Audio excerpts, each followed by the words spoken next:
Hey, El, Prepper for the Ages coming at you from my bug out vehicle. I want to talk a little bit more about the horn we have in the middle of town. And I was trying to think of the word, it's a fire horn. So, yes, it's attached to the fire station. Yes, it not only does it do the time of day every day, it also announces when there's a big fire, they can call people in so they don't have to call them on their cell phones or do anything. The air horn, they have a code. It sounds off so many times, and there's a fire in town when it sounds off and sounds off and you can just keep hearing it and hearing it and hearing it. And it has, I don't know if it's 9 times, so many times, and then it pauses, and then it gives you the zone where the fire is in or whatever. And there's a different number of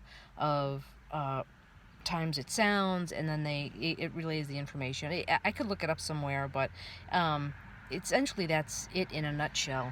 And the reason why I'm saying this in regards to prepping is because people are saying, well, get out of her, my people, and stuff like that.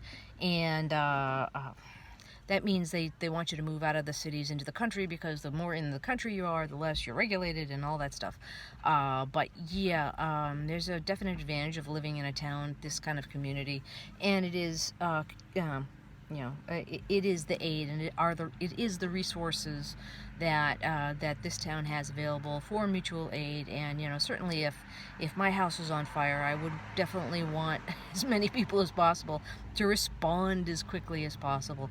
So while people are like, no, you have to go out to the middle of nowhere, you have to set up in the woods and the far reaches of humanity, yeah, there's pros and cons to all that. And one of the pros to being here, which is in a it's a rural, but it's on the edge of suburbia area, at least for where my house is.